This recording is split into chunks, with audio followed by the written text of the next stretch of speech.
Hello everyone, स्वागत है आप सभी का हमारे यूट्यूब चैनल स्टडी की 98 में। जैसा कि दोस्तों आज की इस क्लास में हम लोग पढ़ने वाले हैं बिहार फायरमैन के लिए जीके जीएस को कवर करेंगे, जिसमें कि मैंने इंपॉर्टेंट प्रश्नों को सिलेक्ट किया है आज की इस क्लास में। तो वीडियो के एंड तक बने रहिए, पूरी वीडियो को ध्यान से देखते रहिए, साथ में क्वेश्चन को अटेम्प्ट करने का प्रयास करना है ताकि आपका कॉन्फिडेंस लेवल बढ़े।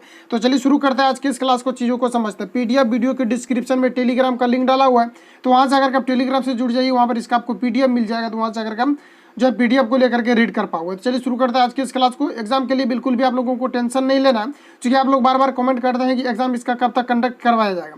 तो एग्जाम आपका जो है दिसंबर तक इसका जो है शेड्यूल को जारी कर दिया जाएगा। दिसंबर लास्ट होते होते आपका एग्जाम को ले लिया जाएगा, तो आप लोग बिल्कुल भी एग्जाम के लिए टेंशन ना लें। और आपको याद रखना है कि एग्जाम जब इसका दिया जाएगा, एग्जाम डेट दिया जाएगा, तो इसमें आपका लगभग 20 से यानी कि 15-20 दिन इसमें आपका टाइम बचता है, ठीक है। यानी इससे भी आप कम कर सकते हैं, इतना आपका टाइम बचता है। इसके बीच में आप प्रिपरेशन को नहीं कर पाओगे, इसलिए आपको अभी से ही प्रिपरेशन को करना है। और साथ में आपको पीडीएफ जाकर के ले लेना है टेलीग्राम से जुड़ करके, वहाँ से जाकर के आप ईजीबी में जाकर के रीड कर पाओगे। तो चलिए शुरू करते हैं आज के इस क्लास को, चीज़ों को समझते हैं। अगर चैनल पर पहली बार विजिट किया तो चैनल को सब्सक्राइब करके बेल आइकन को प्रेस कर लेना, जब भी मैं वीडियो अपलोड करूँगा तो आप तक नोटिफिकेशन जाएगा और आप सबसे पहले हमारे कंटेंट को पढ़ पाएंगे। चलिए शुरू करते हैं, वीडियो को पहले पूरा देख लीजिए, अगर आपको हेल्पफुल लगता है तो आप हमारे चैनल से जुड़ सकते हो। तो चलिए शुरू करते हैं आज की इस क्लास को। पहला प्रश्न यार आप सभी के सामने यहाँ पर 1 नंबर में पूछा जा रहा है, और जो भी स्टूडेंट नए जुड़े वो प्ले लिस्ट जा करके एक बार बिहार फायरमैन वाला जितना भी 2 प्ले लिस्ट आपको अवेलेबल मिल जाएगा, तो पूरा जाकर के आप लोग एक बार विजिट कर लीजिएगा, वहाँ से जाकर के आप पढ़ सकते हैं जितना कि अभी तक मैंने बिहार फायरमैन से रिलेटेड आपको पढ़ाया है। तो यहाँ पर अगर हम बात करें 1 नंबर में जो पूछा जा रहा है, कंप्यूटर के संदर्भ में ROM का मतलब क्या है, ये आपको यहाँ पर पूछा जाता है। ROM क्या है, इन चीज़ों के बारे में यहाँ पर आपको पूछा जा रहा है। तो देखिए ROM का डायरेक्ट आपको यहाँ पर याद रखना, इसका होता है रैंडम एक्सेस मेमोरी होता है। क्या होता है? Random access memory. और कंप्यूटर से रिलेटेड मैंने आपको प्रश्न को भी पढ़ाया, वो आपको अवेलेबल मिल जाएगा प्ले लिस्ट में। अगर देखना चाहते हो तो वहाँ से अगर आप विजिट कर सकते हो, नहीं तो आपको प्रैक्टिस सेट में आपको हर एक तरह का प्रश्न यहाँ पर आपको मिलते रहेगा, क्योंकि आपका फायरमैन के एग्जाम पॉइंट ऑफ व्यू से काफी महत्वपूर्ण हो सकता है। तो यहाँ पर अगर हम बात करें कि कंप्यूटर के संदर्भ में ROM का मतलब क्या होता है, ये आपको यहाँ पर पूछा जा रहा है। तो इसका मतलब होता है रैंडम एक्सेस मेमोरी होता है। क्या होता है? Random access memory. Correct answer option number C यहाँ पर आपका करेक्ट हो जाएगा। क्या हो जाएगा? यहाँ पर आपको देखिए क्या है, RED यहाँ पर आपको दिया, सॉरी ये इसका मतलब हो जाएगा आपका रीड एक्सेस मेमोरी हो जाएगा, ठीक है। लेकिन यहाँ पर यहाँ पर करेक्ट आंसर ऑप्शन नंबर यहाँ पर आपका करेक्ट हो जाएगा। क्या हो जाएगा? रैंडम एक्सेस मेमोरी हो जाएगा। एक होता है आपका REM होता है, ठीक है। एक होता है आपका RAM होता है, ठीक है। इसका मतलब होता है रैंडम एक्सेस मेमोरी। और यहाँ पर सॉरी देखिए यहाँ पर गलत हो गया पूरी। तो यहाँ पर देखिए ROM, इसमें आप कन्फ्यूजन हो जाता है, ठीक है। तो यहाँ पर आपको क्या करना है, देखिए ROM जो इसका मतलब होता है आपका रीड ओनली मेमोरी, यानी कहने का मतलब ऑप्शन नंबर सी यहाँ पर आपका करेक्ट हो जाएगा। और एक होता है आपका RAM होता है। क्या होता है? एक होता है आपका RAM। इन दोनों में आपको अंतर याद रखना, ठीक है, यहाँ पर कन्फ्यूजन हो जाता है। तो यहाँ पर RAM का मतलब बात करें तो इसका क्या हो जाएगा? रैंडम एक्सेस मेमोरी हो जाएगा, जो कि ऑप्शन नंबर यहाँ पर आपको ए में दिया हुआ है। और एक होता है ROM का मतलब क्या होता है? रीड ओनली मेमोरी, ठीक है। तो ऑप्शन यहाँ पर आपका सी करेक्ट हो जाएगा। सॉरी यहाँ पर कन्फ्यूजन ज़्यादा हो गया था, ठीक है। चलिए नेक्स्ट क्वेश्चन आगे बढ़ते हैं। नेक्स्ट हम लोग को देखिए 2 नंबर में पूछा जा रहा है, सोना, चांदी, तांबा और लोहा में सबसे अधिक तनी कौन सा, ये आपको यहाँ पर पूछा। यानी आपने पढ़ा होगा कि एक होता है औघात बर्धीनता। औघात बर्धीनता में क्या होता है कि सबसे ज़्यादा जो खींचा, यानी कि उसमें क्या होता है कि तन्यता का गुण पाया जाता है। यानी आप खींच करके इसको लंबे तार के रूप में इसको परिवर्तित कर सकते हो, जैसे सोना हो आपका हो जाएगा। सोना को काफ़ी ज़्यादा लंबा खींच करके तार बनाया जा सकता है, ठीक है। तो इस प्रकार से यहाँ पर बात करें कि यहाँ पर जो इसमें आपको तुलना करना है, सोना दिया हुआ, चांदी दिया हुआ, तांबा दिया हुआ और लोहा दिया हुआ, इनमें आपको यहाँ पर बताना है कि आप सबसे ज़्यादा किसको यहाँ पर खींच सकते हो। तो यहाँ पर आपको सोना हो जाएगा करेक्ट आंसर। सोना किस में दिया हुआ? तो सोना यहाँ पर आपको ऑप्शन नंबर डी में दिया हुआ, correct answer option number D यहाँ पर आपका करेक्ट हो जाएगा। और दूसरी चीज़ ये याद रखिए कि सोना जो होता है ये आपका मुक्त अवस्था में पाया जाता है, और ये क्या होता है कि किसी भी यानी मंडल में चाहे कोई भी गैस हो, ये किसी से अभिक्रिया नहीं करता है। दूसरी चीजें कि सोना क्या होता है कि प्रकृति में काफी शुद्धतम रूप, अगर बात करें कि शुद्धतम रूप में अगर सोना होता है तो ये क्या होता है कि काफी लचीला होता है, जिसके कारण ये आभूषण, इसका जो है आभूषण के रूप में इसका प्रयोग नहीं किया जा सकता है, क्योंकि ये काफी लचीला होता है। जिसे आभूषण बनाएगा तो ये क्या होगा, इधर उधर ये लबने लगेगा। तो इसमें क्या किया जाता है कि तांबा को मिलाया जाता है। क्या मिलाया जाता है?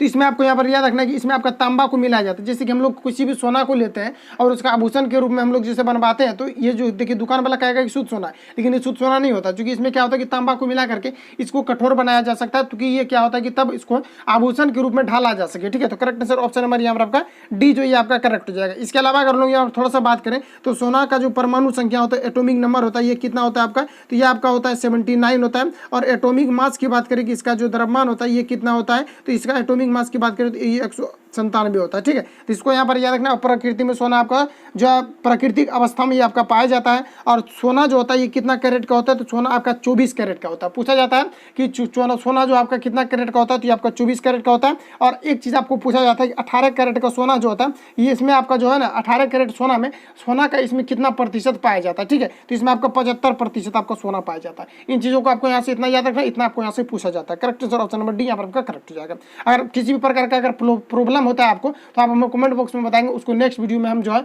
खत्म करने का प्रयास करेंगे। किसी प्रकार का त्रुटियां आपको लगता है कि ऐसा यहाँ पर आपको होना चाहिए था, ठीक है। तो चलिए नेक्स्ट क्वेश्चन आगे बढ़ते हैं। जैसे आवाज़ से प्रॉब्लम हो रही हो या फिर स्पीड से प्रॉब्लम हो रही हो, किसी प्रकार का प्रॉब्लम हो तो आप हमें कमेंट बॉक्स में बताएंगे। और नेक्स्ट यहाँ पर आपको देखिए 3 नंबर पूछा। और बिहार फार्मेसी से अगर रिलेटेड आप स्पेशल प्रिपरेशन करना चाहते हो तो हमारे चैनल से जुड़ जाइए। यहाँ पर आपको डेली कंटेंट मिलते रहेगा। और ऐसा नहीं कि आप पढ़ रहे हैं बिहार फार्मेसी का और आपको SSC CGL का दे देंगे और रेलवे का जीके मिल जाएगा, ऐसा नहीं। जो आपका पूछने का लेवल और साथ में बिहार जीके जितना भी आपका पूछा हुआ था, बिहार जी के जितना भी प्रीवियस में पूछा था इसको भी मैंने कवर किया, वो भी आपको प्ले लिस्ट में मिलेगा। आपको जितना भी मैंने मैथ पढ़ाया वो भी आपको मिलेगा प्ले लिस्ट में भी लेकर। और दूसरी चीज़ याद रखिए, अगर बिहार फायरमैन का आप प्रिपरेशन कर रहे हो, अगर आप इसमें अच्छे तरीके से प्रिपरेशन करते हो तो इसमें आपका रिजल्ट हो जाएगा। इसलिए हो जाएगा क्योंकि बिहार पुलिस के जैसे इसमें आपका जो है ना क्वेश्चन भास्ट नहीं पूछा जाएगा। इसमें जो क्वेश्चन पूछा जाएगा आपका 10th लेवल का क्वेश्चन पूछा जाएगा, क्योंकि इसके सिलेबस में ही लिख दिया गया है कि आपका 10th लेवल का। और ऐसा होता भी है, जैसे फॉरेस्टर का ले लीजिए सेट उठा लीजिए और बिहार पुलिस का सेट उठा लीजिए, तो इन दोनों में देखिए अंतर हो जाएगा तुरंत आपका। क्योंकि बिहार पुलिस का जो होता है इसमें क्या होता है कि BPSC लेवल का क्वेश्चन सेट कर दिया है, तो चूंकि सेटर सब कुछ हरामी लोग हैं जो कि ऐसे करते हैं।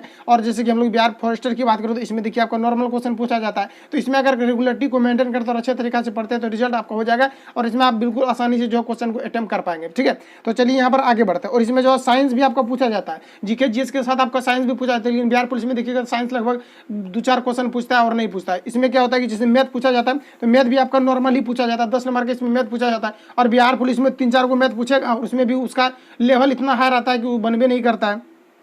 तो बहुत सारे स्टूडेंट से क्या होता है कि नहीं बनते। जैसे कि मान लेते हैं कि बिहार पुलिस में जो है, यहाँ पर थोड़ा सा बात कर लेते हैं हम लोग पहले, ठीक है। तो देखिए जैसे कि बिहार पुलिस में क्या होता है कि जैसे कि उसमें क्या होता है कि 12th लेवल का सिलेबस लिखा हुआ रहता है, तो उसमें इंटीग्रेशन भी पूछ दिया जाता है। और कुछ लोग क्या होते हैं कि 12th में आर्ट्स लेकर के पढ़े होते हैं, और 12th में जो आर्ट्स लेकर के पढ़े हुए होते हैं वो मैथ उसका बनता ही नहीं है इंटीग्रेशन, क्योंकि 12th में जो साइंस लेता है वही बना पाता है। और जो साइंस से पढ़े हुए होते हैं वो फिर GK कवर नहीं कर पाते, जिसके कारण से बिहार पुलिस में थोड़ा सा प्रॉब्लम होता है। लेकिन हालांकि इसमें आपका जो मैथ रहेगा ये आपका लेवल थोड़ा सा लो ही रहेगा। और इसमें सिलेबस भी मैंने आपको बता ही दिया है, तो वीडियो जाकर के देख लीजिएगा। और उसमें पूरा मैंने सिलेबस के बारे में भी आपको बता दिया है किस प्रकार से इसका सिलेबस रहता है, ठीक है। तो चलिए शुरू करते हैं, ज़्यादा हम लोग को बात नहीं करना है यहाँ पर। तो यहाँ पर देखिए जो पूछा जा रहा है 3 नंबर में आपको क्या पूछा जा रहा है कि फोटोग्राफी का आविष्कार किसने किया था, ये आपको यहाँ पर पूछा जा रहा है। तो देखिए हम लोग यहाँ पर बात करेंगे कि फोटोग्राफी का जो आविष्कार जो किया गया था ये किसके द्वारा किया गया था। तो ये जो है ना L. डिग्यूरे के द्वारा किया गया था। कुछ नाम ऐसा होता है जो कि पढ़ने में प्रॉब्लम करता है, तो ऑप्शन यहाँ पर आपका डी करेक्ट हो जाएगा। नेक्स्ट क्वेश्चन आगे बढ़ते हैं। नेक्स्ट हम लोग को देखिए 4 नंबर में पूछा जा रहा है कि जूल प्रति सेकंड किसकी इकाई होती है, ये आपको यहाँ पर पूछा जा रहा है। तो देखिए यहाँ पर फ्रेंड्स बात करें कि जूल प्रति इकाई जो होती है ये किसका यूनिट होता है, ये आपको यहाँ पर पूछा जा रहा है। तो ये आपका शक्ति का आप मार सकते हो। Correct answer option number B यहाँ पर आपका करेक्ट हो जाएगा। अब यहाँ पर आप पढ़े होंगे शक्ति का यूनिट क्या होता है, तो शक्ति का यूनिट आपने वाट पढ़ा है, लेकिन यहाँ पर आपको दिया हो जूल प्रति सेकंड, और शक्ति का यूनिट पूछ करके वहाँ पर जूल प्रति सेकंड दे देगा तो आप फंस जाओगे। तो यहाँ पर आपको करना क्या होता है, जैसे कि मान लेते हैं शक्ति को हम लोग क्या करते हैं P बराबर क्या होता है, पावर यानी शक्ति। तो P बराबर क्या होता है आपका, तो W/T होता है। जैसे कि आपने वर्क में जैसे कि पढ़ा होगा, अगर आपने पढ़ा है बेसिक अच्छा से तो वहाँ पर आपको मिला होगा P बराबर W/T। और W यानी कि वर्क, और वर्क का यूनिट क्या होता है आपका, तो यूनिट इसका आपका जूल होता है। और टी को हम लोग क्या कहते हैं, सेकंड कहते हैं, तो जूल पर सेकंड हो गया, यानी कि पावर का ही होता है। तो correct answer option number B हमारा आपका करेक्ट हो जाएगा। और इसी को हम लोग जूल प्रति सेकंड को हम लोग वाट भी लिखते हैं, डब्ल्यू भी लिखते हैं। तो correct answer option number B यहाँ पर आपका करेक्ट हो जाएगा। चलिए नेक्स्ट क्वेश्चन आगे बढ़ते हैं। नेक्स्ट हम लोग को देखिए 5 नंबर में पूछा, तो यहाँ पर आपको फ्रेंड्स बताना है कि निम्नलिखित में से कौन सा देश का अपनी आकृति के अनुसार यूट कहलाता है। तो यहाँ पर आपको बताना है कि कौन सा देश है जो कि अपनी आकृति के कारण से यूट कहलाता है, ये चीजों को आपको यहाँ पर पूछा जा रहा है। तो यहाँ पर देखिए करेक्ट आंसर की बात करें तो ये आपका यहाँ पर हो जाएगा इटली। इटली अपने आकृति के कारण से यूट कहलाता है, ठीक है। तो correct answer option number B यहाँ पर आपका करेक्ट हो जाएगा। और साथ में बात करें कि इटली जो है ये विश्व में सर्वाधिक अंगूर और जैतून का उत्पादन करने में जो है इटली आपका 1 नंबर पर आता है। और साथ में ये जो है ना डिजीज के मामले में भी इटली जो है आपका 1 नंबर पर आता है। इसके अलावा बात करें तो इटली को यूरोप का भारत भी कहा जाता है। इतनी चीज़ों को यहाँ से आपको याद रखना है। नेक्स्ट क्वेश्चन आगे बढ़ते हैं। नेक्स्ट आप लोग को देखिए 6 नंबर में पूछा जा रहा है कि निम्नलिखित में से यहाँ पर आपको बताना है कि निम्नलिखित में से हुआ कौन सा, यहाँ पर आपका होना चाहिए था हुआ ठीक है। तो वह कौन सा, कुछ कुछ टाइपिंग में मिस्टेक हो जाता है, ठीक है। तो ज़्यादा आपको टाइपिंग मिस्टेक नहीं मिलेगा, जहाँ भी मिस्टेक रहेगा वहाँ पर हम बता देंगे। एक आध को हो जाता है तो वो आपको इग्नोर करना है। तो यहाँ पर आपको बताना है कि कौन, यहाँ पर आपको पूछा जा रहा है कि निम्नलिखित में से वह कौन सा परमाणु केंद्र के चारों ओर घूमते हैं और ऋणात्मक रूप से आवेशित होते हैं। तो देखिए ऋणात्मक परमाणु के यानी चारों ओर जो घूमता है, ये एकमात्र ऐसा कण है जो कि आपका क्या है, इलेक्ट्रॉन है। इलेक्ट्रॉन पर चार्ज क्या होता है, आपका निगेटिव होता है, ठीक है। तो यहाँ पर करेक्ट आंसर ऑप्शन नंबर यहाँ पर आपका करेक्ट हो जाएगा। और यहाँ पर आपको याद रखना, एक इलेक्ट्रॉन बराबर अगर आपसे पूछा जाता है कि इलेक्ट्रॉन पर मास कितना होता है, तो ये बराबर पूछा जाता है आपको, तो ये आपका 9.1 हो जाएगा और इंटू 10⁻⁻, यहाँ पर आपको -31 kg हो जाएगा। याद रखिएगा इतना होता है। साथ में आपको अगर मुख्य रूप से बात करें तो इसमें जो है आपका जो है निगेटिव चार्ज पाया जाता है, ये भी पूछा जाता है। और प्रोटॉन पर आपका पॉजिटिव चार्ज पाया जाता है और एक होता है न्यूट्रॉन, न्यूट्रॉन पर आपको न्यूट्रॉन होता है, इसमें किसी प्रकार का आपका चार्ज नहीं पाया जाता है, ठीक है। और आपको याद रखना कि ZeP जो होता है ये आपका आपस में बराबर होता है। ZeP क्या होता है, ये आपस में बराबर होता है। ये दे करके पूछा जाता है अगर किसी परमाणु में अगर परमाणु संख्या आपका Z आपको दे दिया जाएगा इतना है, तो आपको इलेक्ट्रॉन पूछेगा, प्रोटॉन पूछेगा, तो आपको यहाँ पर याद रखना ऐसे आपको पूछा जाएगा। अगर न्यूट्रॉन पूछ देता है इन केस, ठीक है। अगर यहाँ पर पूछ दिया जाता है कि अगर किसी परमाणु में क्या है कि Z यहाँ पर आपको परमाणु संख्या दे दिया गया है, प्रोटॉन दे दिया गया और पूछेगा आपको न्यूट्रॉन क्या होगा, तो न्यूट्रॉन पूछेगा, तो न्यूट्रॉन बराबर आपको द्रव्यमान संख्या जो दिया रहेगा उसको माइनस कर दीजिएगा, हो जाएगा। चलिए नेक्स्ट क्वेश्चन आगे बढ़ जाते हैं। नेक्स्ट यहाँ पर आपको देखिए 7 नंबर में पूछा जा रहा है कि निम्नलिखित में से कौन सा पदार्थ पौधे के लिए एक सूक्ष्म पोषक होता है। तो यहाँ पर देखिए सबसे ज़्यादा यहाँ पर आपका कन्फ्यूजन भी होता है और बराबर पूछा भी जाता है। तो यहाँ पर अगर हम बात करें तो देखिए सूक्ष्म पोषण जिसे पूछेगा ना, तो यहाँ पर आपका हो जाएगा बोरान हो जाएगा। Correct answer option number D यहाँ पर आपका करेक्ट हो जाएगा। और इसमें आप देखिए कुछ लोग क्या करेंगे, नाइट्रोजन मार देंगे, तो गलत हो जाएगा आपका आंसर, ठीक है। तो यहाँ पर आपका क्या हो जाएगा, तो सूक्ष्म के बारे में पूछेगा तो ये आपका बोरान हो जाएगा। अगर ये पूछा जाएगा कि पौधों के लिए अनिवार्य घटक क्या है, तो अब आपका नाइट्रोजन हो जाएगा। तो यहाँ पर सूक्ष्म के बारे में पूछा जा रहा है, तो correct answer option number D यहाँ पर आपका करेक्ट हो जाएगा। और साथ में अगर हम लोग यहाँ बात करें कि मुख्य पोषक तत्व क्या होता है आपका पौधों के लिए, क्या पूछेगा, तो ये पूछेगा आपका मुख्य पोषक तत्व। तो याद रखिएगा कि मुख्य पोषक तत्व के बारे में अगर पूछेगा तो ये आपका हो जाएगा कार्बन हो जाएगा और साथ में आपका ऑक्सीजन हो जाएगा और साथ में आपका नाइट्रोजन हो जाएगा। इतनी चीज़ों को याद रखिए अगर मुख्य रूप से पूछा जाता है। तो अगर किसी भी अगर मान लेते हैं कि क्वेश्चन में अगर आपसे पूछा जाता है कि पौधों के लिए अनिवार्य घटक क्या है, तो आपका फर्स्ट ऑप्शन अगर नाइट्रोजन दिया हुआ तो नाइट्रोजन ही मारना है। अगर तीनों दिया हुआ तो फिर भी आपको नाइट्रोजन ही मारना है। लेकिन ऐसा पूछा जाता है तो बोरॉन भी दिया रहेगा तो नाइट्रोजन ही मारना है आपको। क्या इसलिए मारना है क्योंकि यहाँ पर सूक्ष्म के बारे में पूछेगा तो सूक्ष्म रूप से आपका बोरॉन होता है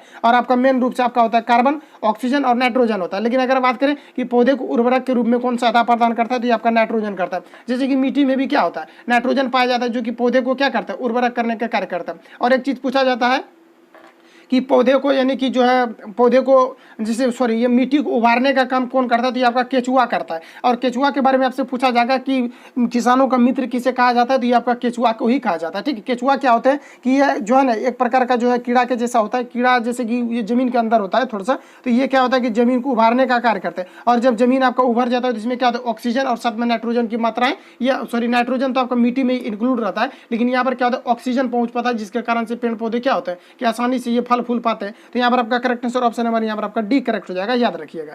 नेक्स्ट क्वेश्चन आगे बढ़ते हैं। नेक्स्ट हम लोग को देखिए 8 नंबर में पूछा जा रहा है कि निम्नलिखित में से कौन सी सरकार तत्काल ऊर्जा प्रदान करती है। यानी तत्काल कहने का मतलब क्या, यानी कि तुरंत ऊर्जा प्रदान कर देगा। ये आपको यहाँ पर पूछा जा रहा है। तो देखिए ये प्रश्न जो होता है आपको कई तरीका से पूछा जाता है, सारे को यहाँ पर हम जो है डाउट क्लियर करने वाले हैं। यहाँ देखिए अगर तत्काल के बारे में अगर पूछा जाएगा तो यहाँ पर आपको ग्लूकोज हो जाएगा, ग्लूकोज होगा, या तो फिर आपको कार्बोहाइड्रेट जो यहाँ पर आपको ऑप्शन में दिया हुआ रहेगा। तो कार्बोहाइड्रेट क्या होता है, देखिए कार्बोहाइड्रेट के बारे में अगर बात करें तो कार्बोहाइड्रेट क्या होता है कि कार्बोहाइड्रेट का जो होता है ना ये विखंडन जो होता है ये कहाँ पर होता है, ये माइटोकॉन्ड्रिया में होता है। और माइटोकॉन्ड्रिया में जब विखंडन इसका हो जाता है तो ये क्या करता है कि ऊर्जा का डायरेक्ट ट्रांसपोर्ट कर देता है शरीर के सभी अंगों तक। क्योंकि ये जो माइटोकॉन्ड्रिया आपका होता है ये क्या करता है कि इसको कहा जाता है कि कोशिका का पावर हाउस किसे कहा जाता है, जैसे कि बिजली का पावर हाउस किसे कहा जाता है, जहाँ से बिजली दिया जाता है। तो उसी प्रकार से कोशिका का पावर हाउस किसे कहा जाता है, तो जहाँ से कोशिका को क्या मिलता है, ऊर्जा मिलता है। तो कोशिका का पावर हाउस किसे कहा जाता है, तो माइटोकॉन्ड्रिया को कहा जाता है। क्योंकि माइटोकॉन्ड्रिया क्या करते हैं कि ऊर्जा को ट्रांसपोर्ट करने का कार्य करती है। और जब कार्बोहाइड्रेट हम लोग लेते हैं तो ये क्या होता है कि आपका माइटोकॉन्ड्रिया में विखंडित हो जाता है, और जब वहाँ डायरेक्ट विखंडित होता है तो सभी अंगों तक क्या होता है कि ऊर्जा का संचालन आसानी से हो जाता है। तो यही आपको पूछा जाएगा। तो कार्बोहाइड्रेट दिया रहेगा तो ये तात्कालिक ऊर्जा के लिए प्रयोग किया जाता है। और कार्बोहाइड्रेट सबसे ज्यादा कहाँ पर मिलता है, तो ये सबसे ज्यादा आपका चावल में मिलता है। कहाँ पर, तो ये आपका चावल में मिलता है। और यहाँ पर पूछा जा रहा है कि तत्काल ऊर्जा के लिए, तो यहाँ पर आपको कार्बोहाइड्रेट तो ऑप्शन में दिया हुआ है नहीं। जब यहाँ पर आपको कार्बोहाइड्रेट कार्बोहाइड्रेट ऑप्शन में नहीं दिया हुआ है, तो यहाँ पर आपको क्या करना है कि क्या करना है, तो यहाँ पर आपको ग्लूकोज को टिक करना है। ऑप्शन नंबर बी यहाँ पर आपका करेक्ट हो जाएगा। क्या हो जाएगा, तो यहाँ पर आपका ग्लूकोज, यहाँ पर आपको देखिए ऑप्शन बी में सेल्यूलोज दिया हुआ है, तो करेक्ट आंसर ऑप्शन नंबर यहाँ पर आपका डी करेक्ट हो जाएगा। क्या हो जाएगा, ग्लूकोज। ग्लूकोज का सूत्र क्या होता है, C6H12O6, ये आपका ग्लूकोज का सूत्र होता है। ग्लूकोज का सूत्र भी याद रखना है, कुछ भी पूछा जा सकता है आपको, नॉर्मल तरीका से भी क्वेश्चन पूछा जाता है, यानी क्वेश्चन जो आपको पूरा पूछा जाता है इसमें आपका लगभग जो है ना 60 से 70 नंबर नॉर्मल रहता है। इसके बाद जो लोग अटेम्प्ट करते हैं अच्छे खासे क्वेश्चन को, उसका रिजल्ट होता है मेरिट तक भी पहुंच पाते हैं। तो इस प्रकार से यहाँ पर आपको ऑप्शन नंबर डी यहाँ पर आपका करेक्ट हो जाएगा। और साथ में याद रखना है कि आपका जो सबसे ज़्यादा जो ऊर्जा की प्राप्ति होती है ये किससे होता है, तो ये आपका प्रोटीन से होता है। किससे होता है, प्रोटीन से। अगर शीघ्रता से बात करेंगे तो कार्बोहाइड्रेट और ग्लूकोज से होगा। अगर बात करें कि सबसे ज़्यादा अधिक ऊर्जा किससे प्राप्त होगा, तो ये आपका प्रोटीन से होगा। आप देखे होंगे कुछ लोग क्या होता है कि 2-3 दिन बिना खाए पिए ये रह सकते हैं। तो जब 2-3 दिन आप अगर बिना खाए पिए रह सकते हैं फिर भी आपको एनर्जी मिलता है। एनर्जी किससे मिलता है, तो ये आपको मिलता है प्रोटीन। और प्रोटीन से तो मिलता है, लेकिन इससे भी ज़्यादा अगर हम बात करें कि किससे मिलता है, तो इससे ज़्यादा आपको मिलता है वसा से। वसा से क्या होता है, वसा से सबसे ज़्यादा ऊर्जा की प्राप्ति होती है। वसा प्रोटीन से सबसे ज़्यादा ऊर्जा की प्राप्ति होती है। तो correct answer option number D हमारा करेक्ट हो जाएगा। आई होप कि आपको अच्छे से समझ में आ रहा होगा और ये पूरा क्वेश्चन आपका क्लियर हो गया होगा। नेक्स्ट क्वेश्चन आगे बढ़ते हैं। नेक्स्ट हम लोग को देखिए पूछा जा रहा है, नेक्स्ट में हम लोग को क्या पूछा जा रहा है कि निम्नलिखित में से हुआ पौधे में कौन सा, हुआ यहाँ पर आपको देखिए यहाँ भी आपका हुआ होगा, हुआ पौधे में कौन सा है जो जीवाणुओं के जरिए प्रजनन करता है। तो बताइए कि कौन सा पौधा है जो जीवाणुओं के जरिए प्रजनन करता है, ये आपको यहाँ पर पूछा जा रहा है। तो बताइए इसमें आपका करेक्ट आंसर क्या हो जाएगा, तो इसमें आपका करेक्ट आंसर हो जाएगा धनिया। धनिया हो जाएगा जो कि जीवाणुओं के द्वारा प्रजनन करता है। ऑप्शन यहाँ पर आपका बी करेक्ट हो जाएगा। नेक्स्ट क्वेश्चन आगे बढ़ते हैं। नेक्स्ट यहाँ पर आपको देखिए 10 नंबर में पूछा जा रहा है कि निम्नलिखित में से विटामिन सी का सर्वोत्तम स्रोत क्या है, ये आपको यहाँ पर पूछा जाता है। तो बताइए कि निम्नलिखित में से विटामिन का सर्वोत्तम स्रोत, इसमें विटामिन सी का सर्वोत्तम स्रोत क्या है। तो विटामिन सी जो होता है ये सिट्रिक फलों में पाया जाता है। सिट्रिक फलों में कहने का मतलब क्या है, खट्टे फलों में पाया जाता है। तो करेक्ट सर ऑप्शन नंबर यहाँ पर आपका डी करेक्ट हो जाएगा। और विटामिन सी से क्या होता है, तो विटामिन सी सबसे ज़्यादा जो पाया जाता है ये आपका अमला में पाया जाता है, क्योंकि अमला जो होता है ये इसमें सिट्रिक अम्ल आपका पाया जाता है। तो यहाँ पर आपका correct sir option number D यहाँ पर आपका करेक्ट हो जाएगा। और साथ में याद रखिए कि अगर आपके अंदर विटामिन सी की कमी हो जाती है तो आपका बाल भी जो है ये झड़ने लगता है और साथ में त्वचा में भी प्रॉब्लम आने लगता है। किसके कारण से, तो ये आपका विटामिन सी के कमी से आता है। और विटामिन सी का रासायनिक नाम क्या है, तो ascorbic acid. Correct answer option number D यहाँ पर आपका करेक्ट हो जाएगा। इतनी चीजों को याद रखिए। और साथ में जो पूछा जाता है, जैसे कि पूछा जाता है वसा में घुलनशील विटामिन कौन कौन से होते हैं, वाटर सोलेबल विटामिन कौन कौन से होते हैं, फैट सोलेबल विटामिन आपका कौन कौन से होते हैं। याद रखिए कि वसा में अगर घुलनशील विटामिन के बारे में अगर आपसे पूछा जाता है तो ये आपका हो जाएगा ए हो जाएगा, डी हो जाएगा, ई हो जाएगा और साथ में आपका के हो जाएगा। इतने जो विटामिन है ये आपका फैट सोलेबल होता है, वसा में घुलनशील होता है। वही अगर हम लोग बात करें वाटर सोलेबल के, पानी में घुलनशील विटामिन कौन कौन से होते हैं, तो ये आपका CHB होता है। बी कॉम्प्लेक्स भी लिखा रहेगा तो आपको कन्फ्यूज नहीं होना। बी कॉम्प्लेक्स भी लिखा है, कॉम्प्लेक्स का मतलब क्या होता है, जटिल, जल्दी घुलता नहीं है। तो यहाँ पर आपका करेक्ट आंसर क्या हो जाएगा, तो यहाँ पर यहाँ पर देखिए CHB जो होता है ये आपका इतना याद रखना है, क्योंकि आप जो पढ़े होंगे ना तो आप यही पढ़े होंगे कि C और B जो विटामिन होता है ये वाटर में घुलनशील होता है, लेकिन H भी होता है वाटर में आपका घुलनशील। तो H के बारे में भी यहाँ पर आपको याद रखना है। Correct answer option number B यहाँ पर आपका करेक्ट हो जाएगा। चलिए नेक्स्ट क्वेश्चन आगे बढ़ते हैं। नेक्स्ट हम लोग को देखिए पूछा जा रहा है 11 नंबर। तो यहाँ पर आपको देखिए 11 नंबर में पूछा जा रहा है आकलन शब्द का विलोम क्या है, ये आपको यहाँ पर पूछा जा रहा है। तो बताइए कि यहाँ पर आपको फ्रेंड्स आकलन शब्द का विलोम क्या होगा, ये आपको यहाँ पर पूछा जा रहा है। प्रत्येक प्रश्न में आपको 3 से 4 सेकंड का टाइम लेना है और आपको सोचना है कि इसका आंसर क्या होगा और अपने आप को जज करना है कि आप इनमें से कितना को अटेम्प्ट कर पाते हैं। तो यहाँ पर आपको बताना है कि आकलन शब्द का विलोम शब्द क्या होगा, ये आपको यहाँ पर पूछा जा रहा है। तो इसमें आपका हो जाएगा समाकलन। करेक्ट आंसर ऑप्शन नंबर यहाँ पर आपका सी करेक्ट हो जाएगा।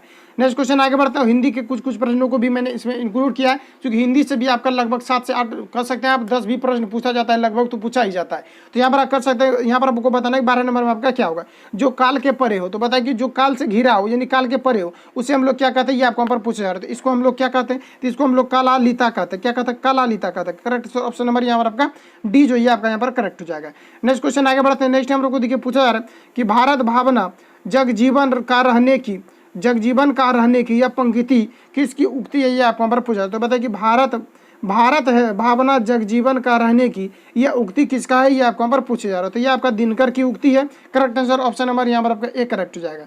नेक्स्ट क्वेश्चन आगे बढ़ जाते हैं। नेक्स्ट यहाँ पर आपको देखिए पूछा जा रहा है 14 नंबर में कि सुमित्रा नंदन पंत का स्वर्गवास कब हुआ था। स्वर्गवास करने का मतलब है कि डेथ कब हुआ था, ये इसका मृत्यु कब हुआ था, ये आपको यहाँ पर पूछा जा रहा था। तो इसमें अगर हम लोग बात करें कि मृत्यु कब हुआ था, तो ये आपको 1970 में सुमित्रा नंदन पंत की मृत्यु हुई थी। वही अगर हम लोग जब बात करें कि इसका जो जन्म हुआ था, जन्म कब हुआ था, तो इसका 900 ईस्वी में जन्म हुआ था। वही अगर लोग बात करें कि मृत्यु कब हुआ था, तो मृत्यु के बारे में यहाँ पर आपको याद रखना है कि 1977 में इसका मृत्यु हुआ था। सॉरी, यहाँ पर देखिए 1970 में इसका मृत्यु हुआ था। करेक्ट आंसर ऑप्शन नंबर यहाँ पर आपका सी करेक्ट हो जाएगा।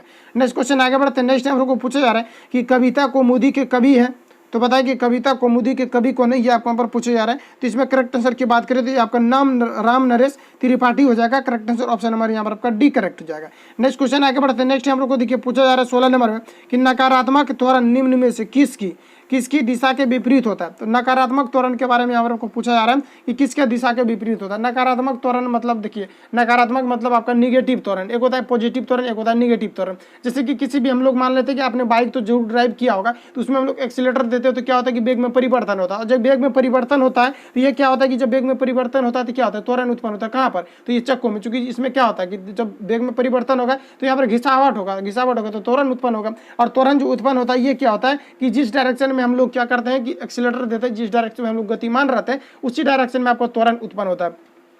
वही अगर हम लोग बात कर लें कि जो त्वरण अगर हम लोग का निगेटिव होने लगे तो ये क्या होता है कि एक दूसरे के विपरीत दिशा में कार्य करने लगता है। तो यहाँ पर आपका वेग की विपरीत दिशा में हो जाएगा। करेक्ट आंसर ऑप्शन नंबर यहाँ पर एक करेक्ट हो जाएगा। नेक्स्ट क्वेश्चन यार आप सभी के सामने देखिए, यहाँ पर आपको 17 नंबर में पूछा जा रहा है कि निम्नलिखित उदाहरणों में से किसमें एक एथलीट का त्वरित वेग अधिकतम होता है, ये आपको यहाँ पर पूछा जा रहा है। तो यानी कि त्वरण जो होता है यानी कि त्वरित ये अधिकतम किसमें होता है, ये आपको यहाँ पर पूछा जा रहा है। तो यहाँ पर ऑप्शन आप पढ़ सकते हैं। ऑप्शन यहाँ पर आपको आपके सामने है। यहाँ पर आपको ऑप्शन ए में यहाँ पर आपको दिया हुआ है एक आयताकार पथ पर दौड़ना, ऑप्शन बी में दिया हुआ एक षटकोणीय पथ पर दौड़ना, ऑप्शन यहाँ पर आपको सी दिया हुआ एक षटकोणीय पथ पर दौड़ना, ऑप्शन यहाँ पर आपको डी दिया हुआ है एक वृत्ताकार पथ पर दौड़ना। तो ठीक है, तो यहाँ पर आपको बताना आपका करेक्ट आंसर यहाँ पर आपका क्या हो जाएगा।